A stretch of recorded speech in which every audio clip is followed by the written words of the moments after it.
السلام علیکم جی، امید کرتا ہوں آپ سب خیریت سے ہوں گے۔ تو آج ہم لیڈرشپ کے 21 لاجواب قوانین میں سے دوسرا قانون پڑھنے جا رہے ہیں، جو کہ اثر پذیری کا قانون یعنی لا آف انفلوئنس۔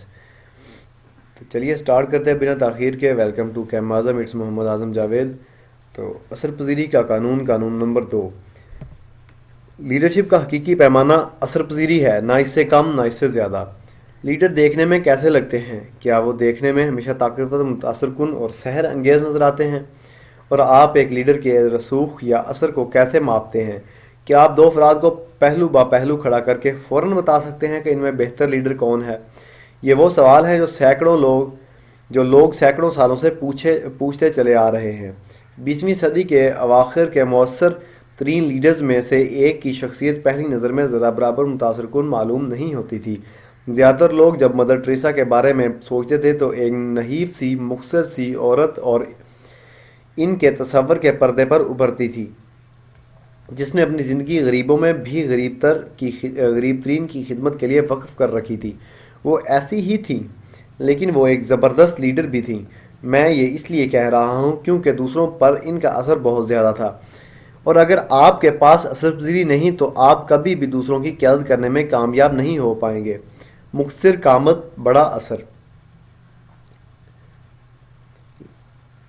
لیوسینڈا وارڈی، جو دی سمپل پاتھ نامی کتاب کے لکھنے میں مدر ٹریسا کی شریک رہیں، اس راہبہ کو ان الفاظ میں بیان کرتی ہیں: توانائی سے بھرپور ایک خالص کارجو یعنی انٹرپرینور، جنہوں نے ایک ضرورت کا ادراک کیا اور اس کے بارے میں عملی قدم لیا، نامساعد ترین حالات میں ایک تنظیم کھڑی کی، اس کا آئین بنایا اور پوری دنیا میں اس کی شاخیں قائم کی۔ مدر ٹریسا نے جس تنظیم کی بنیاد رکھی اور قیادت کی، اسے سخاوت کے مبلغین یعنی کہ مشنریز آف چیریٹی کہا جاتا ہے۔ جب کیتھولک چرچ کے دیگر پیشہ ورانہ ادارے زوال پذیر تھے، ان کے ادارے نے تیزی سے ترقی کی۔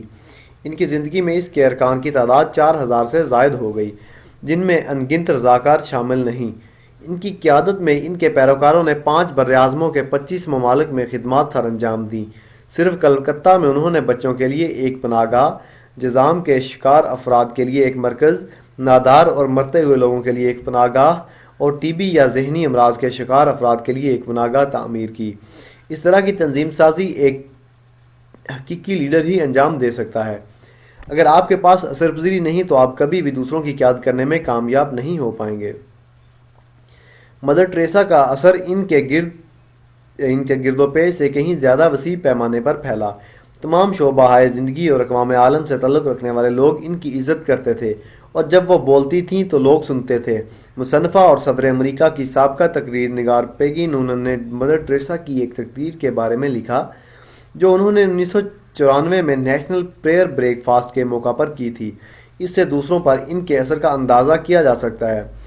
نونن کا کہنا ہے کہ چند ہزار اسلاف پذیر عیسائیوں، راسخ العقیدہ کیتھولک عیسائیوں اور یہودیوں کے علاوہ واشنگٹن کی انتظامیہ بھی وہاں موجود تھی۔ مدر ٹریسا نے خدا کے بارے میں، محبت کے بارے میں، خاندانوں کے بارے میں بات کی۔ انہوں نے کہا کہ ہمیں ایک دوسرے سے محبت کرنی چاہیے اور ایک دوسرے کا خیال رکھنا چاہیے۔ بلند سرگوشیوں کے ساتھ ان کی باتوں سے اتفاق کیا گیا، لیکن آگے چل کر تقریر اور زیادہ نوکیلی ہو گئی۔ انہوں نے بوڑھے لوگوں کی پناہ گاہوں میں موجود ناخوش والدین کا ذکر کیا جو فراموش کر دیے جانے پر دکھ محسوس کرتے تھے۔ انہوں نے سوال کیا، کیا ہم اپنے گھر والوں کے ساتھ رہنے کے لیے تکلیف دہ حد تک قربانیاں دینے کے لیے تیار ہیں، یا ہم اپنے مفادات کو مقدم رکھیں گے؟ حاضرین میں موجود ادھیڑ عمر افراد اپنی نشستوں پر قسم سانے لگے، اور مدر ٹریسا نے بات جاری رکھتے ہوئے کہا: میرے خیال میں اس وقت امن کا سب سے بڑا دشمن اسقاط حمل ہے، اور نہایت کھرے الفاظ میں بتایا کہ وہ ایسا کیوں سمجھتی ہیں۔ ایک سیکنڈ سے کچھ زیادہ وقت کے لیے خاموشی چھائی رہی، پھر کمرہ تالیوں سے گونج اٹھا، مگر ہر کوئی تالیاں نہیں بجا رہا تھا۔ صدر اور خاتون اول بل اور ہیلی کلنٹن، نائب صدر اور مسز گورنر ساکت و صامت مادام تساؤ کے ساتھ بیٹھے ہوئے مجسموں جیسے معلوم ہو رہے تھے۔ مدر ٹریسا یہی نہیں رکیں۔ جب ان کی بات ختم ہوئی تو حاضرین میں شاید کوئی ایسا ہوگا جسے سوئیاں نہ چبھی ہوں۔ اس وقت اگر دنیا میں کسی بھی اور فرد نے یہ باتیں کی ہوتی تو لوگوں کا رد عمل صریحاً مخاصمانہ ہوتا، اور وہ ہو کے نعرے لگاتے، آوازیں کستے یا تیش کے عالم میں باہر نکل جاتے، لیکن تقریر کرنے والی مدر ٹریسا تھیں۔ اس وقت شاید کرۂ ارض پر ان سے زیادہ قابل احترام ہستی اور کوئی نہ تھی، اس لیے سب نے ان کی باتیں سنی، حالانکہ ان میں سے کئی ایک ان سے شدید اختلاف رکھتے تھے۔ در حقیقت مدر ٹریسا جب بھی بولتی تھی لوگ سنتے تھے۔ کیوں؟ وہ ایک حقیقی لیڈر تھیں، اور جب حقیقی لیڈر بولتا ہے تو لوگ سنتے ہیں۔ لیڈرشپ اثر پذیری کا دوسرا نام ہے، نہ اس سے زیادہ نہ اس سے کم۔ لیڈرشپ کیا نہیں ہے؟ لیڈرشپ کو اکثر غلط معنیوں میں لیا جاتا ہے۔ غلط معنوں میں لیا جاتا ہے جب لوگ سمجھتے ہیں کہ کسی کو کوئی متاثر کن خطاب ملا ہے یا لیڈرشپ کا عہدہ دیا گیا ہے تو وہ اس فرد کو لیڈر سمجھ لیتے ہیں۔ بعض اوقات یہ درست ہوتا ہے، لیکن جب قیادت کی بات آتی ہے تو خطابات کی وقت بہت کم ہو جاتی ہے۔ حقیقی لیڈرشپ نہ عطا کی جا سکتی ہے، نہ یہ کسی تقریر یا کسی تقرر پر مل سکتی ہے۔ یہ اثر پذیری سے جنم لیتی ہے جو کسی سرکاری فرمان کے تابع نہیں ہوتی۔ اسے کمانا پڑتا ہے۔ خطاب یا عہدے سے محض تھوڑا سا وقت مل جاتا ہے جس کے دوران آپ دوسروں پر اپنا اثر بڑھا سکتے ہیں یا رہے سہے اثر سے بھی ہاتھ دھو بیٹھتے ہیں۔ لیڈرشپ کے بارے میں 5 کہانیاں۔ لیڈرز اور لیڈرشپ کے بارے میں عامة الناس میں بہت سی غلط فہمیاں اور کہانیاں پائی جاتی ہیں، جن میں سے مشہور ترین 5 یہ ہیں۔ مینیجر والی کہانی۔ ایک مقبول عام غلط فہمی یہ ہے کہ لیڈرشپ اور مینجمنٹ ایک ہی چیز کے 2 نام ہیں۔ چند سال پہلے تک جن کتابوں کا دعویٰ ہوتا تھا کہ وہ لیڈرشپ کے بارے میں ہیں، حقیقتاً مینجمنٹ کے بارے میں ہوتی تھیں۔ دونوں کے درمیان بڑا فرق یہ ہے کہ لیڈرشپ لوگوں پر اثر انداز ہو کر انہیں اپنے پیچھے چلانے کا نام ہے، جبکہ مینیجر یعنی ناظم کا کام یہ ہوتا ہے کہ نظام اور اس کی حرکیات کو قائم اور رواں رکھے۔ کرائسلر کے سابق چیئرمین اور CEO لی آئیکو نے اس پر ستم ظریفانہ تبصرہ کیا تھا۔ انہوں نے کہا کہ بعض اوقات بہترین مینیجر کی حالت اس ننھے سے بچے کی سی ہوتی ہے جس نے ایک بڑے سے کتے کی زنجیر تھام رکھی ہو اور انتظار کر رہا ہو کہ کتا کس طرف کو جانے کی خواہش کرتا ہے تاکہ وہ اسے وہاں لے جا سکے۔ اگر یہ جاننا ہو کہ کوئی شخص لیڈر ہے یا محض مینیجر تو اس کا بہترین طریقہ یہ ہے کہ اسے مثبت تبدیلی برپا کرنے کی ذمہ داری سونپ دی جائے۔ مینیجر سمت کو برقرار رکھ سکتے ہیں لیکن اکثر صورتوں میں وہ اسے تبدیل نہیں کر سکتے۔ نظام اور اس کی حرکیات کا اثر ایک حد تک ہی ہوتا ہے۔ لوگوں کو ایک نئی سمت میں لے جانے کے لیے آپ کو اثر پذیری کی ضرورت ہوتی ہے۔ خطاب یا عہدے سے محض تھوڑا سا وقت مل جاتا ہے جس کے دوران آپ دوسروں پر اپنا اثر بڑھا سکتے ہیں یا رہے سہے اثر سے بھی ہاتھ دھو بیٹھتے ہیں۔ کارجو والی کہانی۔ کارجو یعنی انٹرپرینور۔ اکثر لوگ فرض کر لیتے ہیں سارے کارجو یعنی انٹرپرینور لیڈر ہوتے ہیں، لیکن ہمیشہ ایسا ہونا ضروری نہیں۔ کارجو کا ہنر یہ ہوتا ہے کہ وہ موقع بھانپ کر اس سے فائدہ اٹھانا جانتا ہے۔ وہ ضرورتوں کا ادراک کرنا اور انہیں منافع بخش طریقے سے پورا کرنے کا نظام بنانا جانتا ہے، مگر ضروری نہیں کہ ہر کارجو یعنی انٹرپرینور لوگوں کو سنبھالنے میں بھی مہارت رکھتا ہو۔ بہت سے کارجوؤں کو کسی ایسے فرد کو پارٹنر بنانا پڑتا ہے جو لوگوں کو ہینڈل کرنا جانتا ہو تاکہ نظام مکمل ہو سکے۔ اگر کارجو لوگوں پر اثر انداز نہیں ہو سکتے تو وہ ان کی قیادت بھی نہیں کر سکتے۔ تیسری کہانی جو کہ علم والی کہانی۔ علم والی کہانی میں لکھا ہے انہوں نے کہ سر فرانس بیکن نے کہا تھا علم طاقت ہے۔ اگر آپ سمجھتے ہیں کہ لیڈرشپ کا جوہر طاقت ہی ہے تو قدرتی طور پر آپ یہ بھی فرض کر لیں گے کہ جن لوگوں کے پاس علم اور ذہانت موجود ہے وہ لیڈر بھی ہوتے ہیں۔ یہ مفروضہ ہر بار درست ثابت نہیں ہوتا۔ آپ کسی بھی بڑی یونیورسٹی میں چلے جائیں، آپ کی ملاقات ایسے محقق سائنسدانوں اور فلسفیوں سے ہوگی جن کی سوچ اور ذہانت مروجہ معیارات سے کہیں زیادہ بلند ہوگی، لیکن ان میں لیڈرشپ کی صلاحیت براہ نام نظر آئے گی۔ ذہانت اور تعلیم لیڈرشپ کے مساوی نہیں ہوتے۔ پہلکار والی کہانی۔ کہانی نمبر 4۔ ایک اور غلط فہمی یہ ہے کہ بھیڑ میں جو سب سے آگے نظر آتا ہے وہی لیڈر ہوتا ہے، مگر سب سے آگے ہونا اور سب کی قیادت کرنا 2 مختلف چیزیں ہیں۔ مثال کے طور پر سر ایڈمنڈ ہیلری ماؤنٹ ایورسٹ کی چوٹی پر پہنچنے والے پہلے انسان تھے۔ 1953 میں ان کی تاریخی چڑھائی کے بعد سینکڑوں لوگ ان کے نقش قدم پر چلتے ہوئے اس مقام تک پہنچے، مگر اس کا مطلب یہ نہیں کہ ہیلری ان سب کے لیڈر ہیں۔ وہ تو اس مہم کے رسمی لیڈر بھی نہیں تھے جس کے دوران انہوں نے یہ کارنامہ سر انجام دیا تھا۔ اس مہم کے لیڈر کا نام جان ہینٹ تھا، اور جب 1958 میں Hillary Commonwealth trans Antarctic کی مہم میں شامل ہو کر قطب جنوبی پر پہنچے تو ان کا لیڈر سر ویون فکس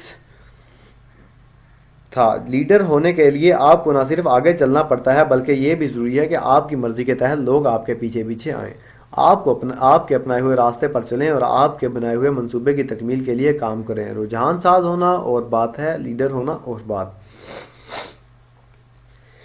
پانچویں کہانی، عہدے والی کہانی۔ جیسا کہ پہلے ذکر ہوا، لیڈرشپ کے بارے میں سب سے بڑی غلط فہمی یہ ہے کہ لوگ اسے عہدے کے ساتھ جوڑتے ہیں، حالانکہ یہ درست نہیں۔ ذرا سوچئے کہ سالوں پہلے کوڈینٹ میں کیا ہوا تھا۔ وہ ایڈورٹائزنگ ایجنسی جسے پہلے ساچی اینڈ ساچی کے نام سے جانا جاتا تھا، 1994 میں ساچی اینڈ ساچی کے قانونی سرمایہ کاروں نے بورڈ آف ڈائریکٹرز پر دباؤ ڈال کر کمپنی کے CEO موریس ساچی کو برطرف کرا دیا۔ اس کا نتیجہ کیا نکلا؟ کئی عہدیدار اس کے ساتھ ہی کمپنی چھوڑ گئے۔ کئی بڑے کلائنٹس نے بھی اپنے اکاؤنٹ بند کر دیے، جن میں برٹش ایئر ویز اور مارس چاکلیٹ والے بھی شامل تھے۔ ساچی کا اثر اتنا زیادہ تھا کہ اس کی رخصتی سے کمپنی کے شیئرز کی قیمت $85.8 فی شیئر سے گھٹ کر $4 فی شیئر پر آ گری۔ یہ جو کچھ بھی ہوا وہ اثر پذیری کے قانون کا نتیجہ ہے۔ ساچی سے اس کا عہدہ اور خطاب چھن گیا، مگر اس کی لیڈرشپ برقرار رہی۔ اسٹانلے ہفٹی نے یہ کہہ کر مہر تصدیق ثبت کی، لیڈر عہدے سے نہیں بنتا، عہدہ لیڈر سے بنتا ہے۔ اسٹانلے ہفٹی نے کیا کہا کہ لیڈر عہدے سے نہیں بنتا، عہدہ لیڈر سے بنتا ہے۔ اصلی لیڈر کون ہوتا ہے؟ کئی سال پہلے کی بات ہے کہ ٹی وی پر ایک گیم شو آیا کرتا تھا جس کا نام ٹو ٹیل دی ٹروتھ، سچ کہوں تو۔ اس کا طریقہ کار یوں تھا، شو کے آغاز پر 3 شرکاء ایک ہی شخص ہونے کا دعویٰ کرتے تھے۔ ان میں سے ایک سچ بول رہا ہوتا تھا، باقی 2 اداکار ہوتے تھے۔ مشہور شخصیات پر مشتمل ججز کا ایک پینل باری باری ان تینوں سے سوال پوچھتا تھا، اور وقت پورا ہو جانے پر ہر جج اپنا اندازہ بتاتا تھا کہ ان میں سے کون سچ بول رہا ہے۔ بہت دفعہ اداکار اتنی خوبی سے جھوٹ بولتے کہ ججز کے ساتھ ساتھ حاضرین بھی دھوکہ کھا جاتے۔ اگر اصلی لیڈر کی شناخت کرنا ہو تو وہ اس کھیل کے مقابلے میں بہت آسان ہو سکتی ہے۔ ان لوگوں کے دعووں پر کان نہ دھریے جو خود کو لیڈر قرار دیتے ہیں۔ ان کی اسناد کا جائزہ مت لیجئے، یہ مت دیکھیے کہ ان کا عہدہ کیا ہے، بس یہ دیکھیے کہ ان کی سرپرستی کی نوعیت کیا ہے۔ کسی کے لیڈر ہونے کا ثبوت اس کے پیروکاروں سے ملتا ہے۔ اثر پذیری کا قانون پہلی مرتبہ میرے علم میں اس وقت آیا جب کالج سے فارغ ہونے کے بعد میں نے پہلی ملازمت کی۔ میں تمام ضروری اسناد ساتھ لے کر گیا تھا۔ میرے پاس کالج کی تصدیق شدہ ڈگری تھی۔ میرے والد کی طرف سے ملنے والی تربیت کی وجہ سے مجھے اس کام کے بارے میں بہت کچھ معلوم تھا۔ ادارے میں مجھے ایک لیڈر کا عہدہ اور لقب دیا گیا۔ CV کی حد تک یہ سب باتیں بہت اچھی تھیں، مگر ان کی وجہ سے میں اصلی لیڈر نہیں بنا۔ اپنی پہلی بورڈ میٹنگ کے دوران ہی مجھے پتہ چل گیا کہ اصلی لیڈر کون ہے۔ فکلاڈ نام کا ایک کسان تھا، جب وہ بولتا تھا تو لوگ سنتے تھے، وہ کوئی تجویز دیتا تھا تو لوگ اس کا احترام کرتے تھے، وہ قیادت کرتا تھا تو دوسرے اس کے پیچھے چلتے تھے۔ اگر کوئی اثر چھوڑنا چاہتا تھا تو اس کے لیے مجھے کلاڈ کو متاثر کرنا تھا، اس کے بعد باقی سب کو وہ خود ہی متاثر کر لیتا۔ یہ اثر پذیری کے قانون کی عملی شکل تھی۔ کسی کے لیڈر ہونے کا ثبوت اس کے پیروکاروں سے ملتا ہے۔ لیڈرشپ کیا ہے؟ لیڈرشپ کا اصلی پیمانہ اثر پذیری ہے، نہ اس سے کم نہ اس سے زیادہ۔ سابق برطانوی وزیر اعظم مارگریٹ تھیچر کا کہنا ہے، مسند اقتدار پر فائز ہونا ایسا ہی ہے جیسا کہ معزز خاتون ہونا۔ اگر آپ کو لوگوں کو بتانا پڑے کہ آپ معزز ہیں تو آپ معزز نہیں ہیں۔ اگر آپ زندگی کے تقریباً ہر شعبے میں لوگوں کے باہمی تال میل کو دیکھیں تو آپ کو نظر آئے گا کہ چند لوگ قیادت کر رہے ہیں اور باقی ان کے نقش قدم پر چل رہے ہیں، اور آپ کو یہ بھی نظر آئے گا کہ اکثر عہدے اور خطاب اس بات کا تعین نہیں ہوتا کہ کنٹرول کس کے ہاتھ میں ہے۔ جب بات ایسی ہی ہے تو پھر کیا وجہ ہے کہ بعض لوگ لیڈر بن جاتے ہیں اور بعض لوگ اپنی تمام تر کوششوں کے باوجود دوسروں پر اثر انداز نہیں ہو پاتے؟ میرا خیال ہے کہ اس امر میں کئی عوامل کار فرما ہوتے ہیں۔ سب سے پہلا عوامل ہے کردار۔ حقیقی لیڈرشپ کا آغاز ہمیشہ باطنی شخصیت سے ہوتا ہے۔ یہی وجہ ہے کہ بلی گراہم جیسا ایک شخص وقت گزرنے کے ساتھ ساتھ اپنے مقتدیوں کی تعداد بڑھاتا چلا جا رہا ہے۔ لوگ اس کے کردار کی گہرائی کو محسوس کر سکتے ہیں۔ تعلقات۔ آپ کو امام اسی وقت مانا جائے گا جب آپ کے مقتدی موجود ہوں گے۔ مقتدی بنانے کے لیے تعلقات بنانے کی ضرورت ہوتی ہے۔ تعلق جتنا گہرا ہوگا، لیڈرشپ کا پوٹینشیل اتنا ہی زیادہ ہوگا۔ اپنے کیریئر کے دوران لیڈرشپ کے کسی نئے عہدے پر کام کرنے کا موقع ملتے ہی میں تعلقات بنانے شروع کر دیتا تھا۔ صحیح طرح کے لوگوں سے صحیح طرح کے تعلقات خاطر خواہ تعداد میں بنا لیے جائیں تو آپ ادارے میں اصلی لیڈر کا مقام حاصل کر سکتے ہیں۔ علم۔ ایک لیڈر کے لیے باخبر ہونا بہت ضروری ہے۔ آپ کو حقائق کا علم ہونا چاہیے، تحریک پذیر عوامل اور ٹائمنگ کا ادراک ہونا چاہیے، اور مستقبل کے لیے آپ کے پاس ایک ویژن ہونا چاہیے۔ محض علم سے کوئی لیڈر نہیں بنتا، لیکن علم کے بغیر بھی کوئی لیڈر نہیں بنتا۔ کسی بھی نئے ادارے میں شامل ہونے کے بعد قیادت کا منصب حاصل کرنے سے پہلے ابتدائی ایام میں اپنا ہوم ورک مکمل کرنے میں خاطر خواہ وقت صرف کرتا تھا۔ وجدان: لیڈر بننے کے لیے ڈیٹا کو ازبر کرنے کے علاوہ بھی کسی بھی چیز کی ضرورت ہوتی ہے۔ آپ کو بہت سی ایسی چیزوں کو ہینڈل کرنے کا فن آنا چاہیے جو نظر نہیں آتی لیکن اپنا وجود رکھتی ہیں۔ سچ یہ ہے کہ اکثر لیڈر اور مینیجر کے درمیان ایک بڑا فرق یہی ہوتا ہے۔ لیڈر غیر مرئی چیزوں مثلاً توانائی، مورال، ٹائمنگ اور مومنٹم وغیرہ کا ادراک کرنے اور ان پر اثر انداز ہونے کی کوشش کرتے ہیں۔ تجربہ: ماضی میں آپ نے ایک لیڈر کی حیثیت سے جتنے بڑے بڑے چیلنجز کا سامنا کیا ہوگا، حال میں آپ کو لیڈرشپ کا موقع ملنے کے امکانات اتنے ہی قوی ہوں گے۔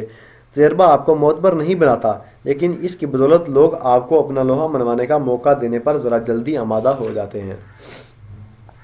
گزشتہ کامیابیاں: لوگوں کے لیے ایک اچھے ٹریک ریکارڈ سے زیادہ متاثر کن چیز اور کوئی نہیں ہے۔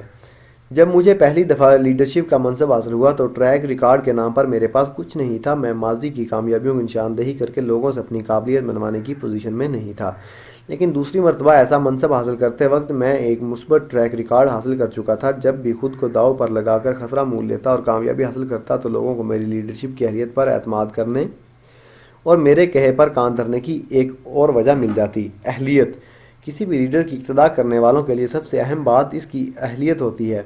وہ جاننا چاہتے ہیں کہ کیا یہ لیڈر ہمیں فتح کی منزل تک لے جا سکتا ہے۔ بنیادی طور پر لوگ اسی وجہ کی بنیاد پر آپ کی بات سنیں گے اور آپ کو اپنا لیڈر تسلیم کریں گے۔ اگر آپ کی اہلیت پر سے ان کا یقین اٹھ گیا تو وہ آپ کی بات سننا اور آپ کے پیچھے چلنا چھوڑ دیں گے۔ اختیار کے بغیر لیڈرشپ: اپنے دوست بل ہائبلز کی لیڈرشپ کو میں تحسین و احترام کی نگاہ سے دیکھتا ہوں، جو کہ شمالی امریکا کے سب سے بڑے کلیساؤں میں سے ایک الینوائے کے شہر ساؤتھ بیرنگٹن میں واقع ول کریگ کمیونٹی چرچ کا بانی یا پادری ہے۔ بل کا کہنا ہے کہ اس کے نزدیک معاشرے میں چرچ سے زیادہ لیڈرشپ کا امتحان لینے والا اور کوئی ادارہ نہیں۔ میرے جاننے والے کئی کاروباری افراد یہ بات سن کر حیران رہ جاتے ہیں، لیکن میرے خیال میں بل کا کہنا درست ہے۔ میں ایسا کیوں سمجھتا ہوں؟ رضاکارانہ بنیادوں پر کام کرنے والے اداروں میں اکثر عہدے کی بنیاد پر لیڈرشپ کی کوئی اہمیت نہیں ہوتی۔ عہدے کے ساتھ کوئی اختیار وابستہ نہیں ہوتا۔ دوسرے اداروں میں جس فرد کے پاس عہدہ ہوتا ہے اس کے پاس بہت سے اختیارات بھی ہوتے ہیں۔ فوج میں لیڈر اپنے رینک کا استعمال کر سکتے ہیں، اور اگر کوئی چارہ نہ رہے تو لوگوں کو فوجی جیل بھی ڈال سکتے ہیں۔ بزنس میں بعض کو تنخواہوں اور دیگر مراعات کی صورت میں ایک بڑا ہتھیار میسر ہوتا ہے۔ لوگوں کی روزی روٹی داؤ پر لگی ہوتی ہے، وہ بڑی آسانی سے تعاون کرنے پر آمادہ ہو جاتے ہیں۔ اصل وزیری کی تمام تر قوت کا جوہر لوگوں کو شراکت کار پر آمادہ کرنے میں پوشیدہ ہے۔ ہیری اے اوورسٹریٹ۔ مگر جن اداروں میں لوگ رضاکارانہ طور پر کام کرتے ہیں وہاں لیڈرشپ اپنی خالص ترین حالت یعنی اثر پذیری کی صورت میں کار فرما نظر آتی ہے۔ ماہر نفسیات ہیری اے اوورسٹریٹ کا کہنا ہے کہ اثر پذیری کی تمام تر قوت کا جوہر لوگوں کو شراکت کار پر آمادہ کرنے میں پوشیدہ ہے۔ رضاکارانہ بنیادوں پر کام کرنے والے لوگوں کو کوئی کام کرنے پر مجبور نہیں کیا جا سکتا۔ اگر لیڈر کا ان پر کوئی اثر نہیں ہوگا تو وہ اس کی پیروی نہیں کریں گے۔ حال ہی میں کمپنیوں کے صدر اور سی ای اوز کے ایک اجلاس سے خطاب کے دوران ایک شریک رکن نے اپنے ادارے میں بہترین لیڈر تلاش کرنے کے حوالے سے میرا مشورہ مانگا۔ میرا مشورہ یہ تھا کہ ایسے عہدے کے امیدواروں کو 6 ماہ کے لیے رضاکارانہ بنیادوں پر کام کرنے والے کسی ادارے کی سربراہی سنبھالنے کو کہا جائے۔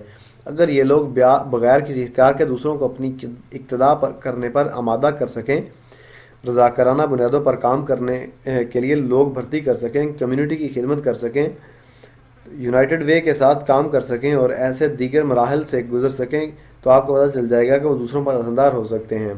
لیڈرشپ کی حقیقی اہلیت کی نشانی ہے۔ کمانڈر سے پرائیویٹ سے کمانڈر ان چیف۔ اثر پذیری کے قانون۔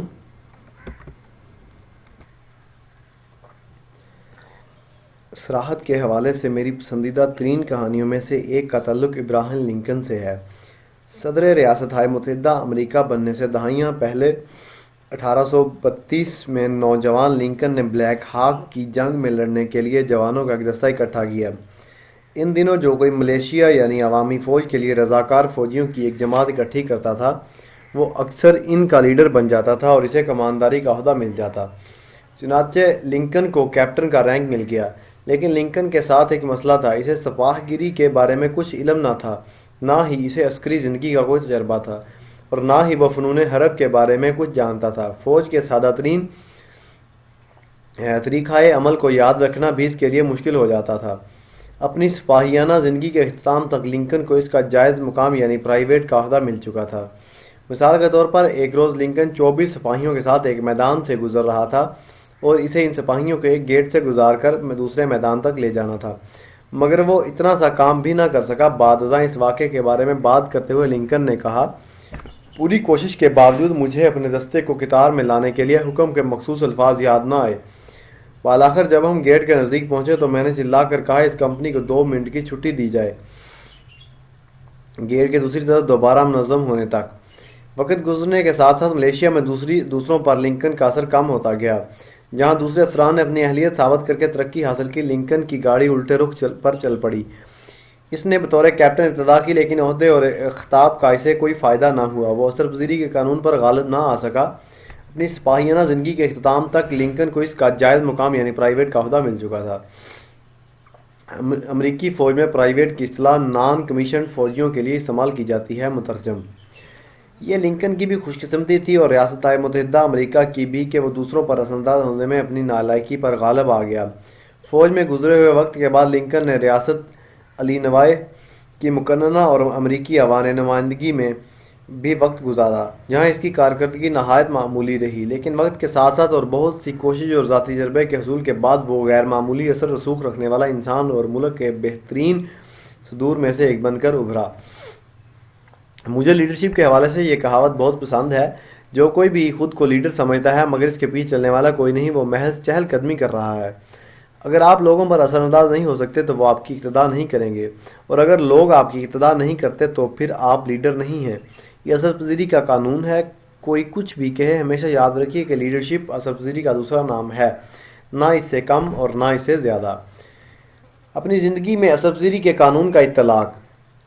نمبر 1، اس باب میں بیان کی گئی کہانیوں یعنی مفروضات میں سے کسی پر آپ پہلے یقین کرتے رہے ہیں، مینجمنٹ، کارجو، علم، پہلکار یا عہدہ، آپ نے اس مفروضے پر یقین کیوں کیا؟ اسے لیڈرشپ کے بارے میں آپ کی اب تک کی سوچ کے بارے میں کیا بات پتہ چلتی ہے؟ آپ کو اپنی موجودہ سوچ میں کیا تبدیلی لانے کی ضرورت ہے تاکہ آگے چل کر آپ اپنی لیڈرشپ کی اہلیت کو بہتر بنا سکیں؟ نمبر 2، لوگوں کو اپنے نقشہ قدم پر چلنے پر آمادہ کرنے کے لیے آپ زیادہ تر کس وصف پر تکیہ کرتے ہیں؟ اس باب میں بیان کردہ 7 عوامل میں سے ہر ایک کے حوالے سے خود کو 1 سے 10 نمبر دیجیے۔ 1 کا مطلب ہے کہ آپ اس پر بالکل تکیہ نہیں کرتے، 10 کا مطلب ہے کہ آپ اس پر مکمل تکیہ کرتے ہیں۔ نمبر 1 کردار، نمبر 2 تعلقات، نمبر 3 علم، نمبر 4 وجدان، نمبر 5 تجربہ، نمبر 6 گزشتہ کامیابی، نمبر 7 اہلیت۔ جن عوامل میں آپ کو کم نمبر ملتے ہیں انہیں بہتر بنانے یا ان سے بہتر انداز میں فائدہ اٹھانے کے لیے آپ کیا کر سکتے ہیں؟ کوئی ایسا ادارہ تلاش کیجیے جہاں آپ رضاکارانہ بنیادوں پر کام کر سکیں۔ کوئی ایسا نصب العین منتخب کیجیے جس پر آپ سچے دل سے یقین رکھتے ہوں۔ مثال کے طور پر کوئی اسکول، حیراتی لنگر یا کمیونٹی کا کوئی بھی پروجیکٹ، اس کے لیے اپنا وقت اور توانائی پیش کیجیے۔ اگر آپ سمجھتے ہیں کہ آپ میں لیڈرشپ کی اہلیت موجود ہے تو دوسروں کی قیادت کرنے کی کوشش کیجیے، آپ اثر پذیری کے ذریعے قیادت کرنا سیکھ جائیں گے۔ یہ تھا جی اثر پذیری کا قانون، جو کہ میں نے سارا آپ کو پڑھ کے سنا دیا۔ امید ہے آپ کو یہ ویڈیو پسند آئی ہوگی۔ آپ چینل لازمی سبسکرائب کیجئے، ویڈیو لائک کیجئے، اور تھرڈ لا کے لیے ہم اور ویڈیو پوسٹ کرنے جا رہے ہیں۔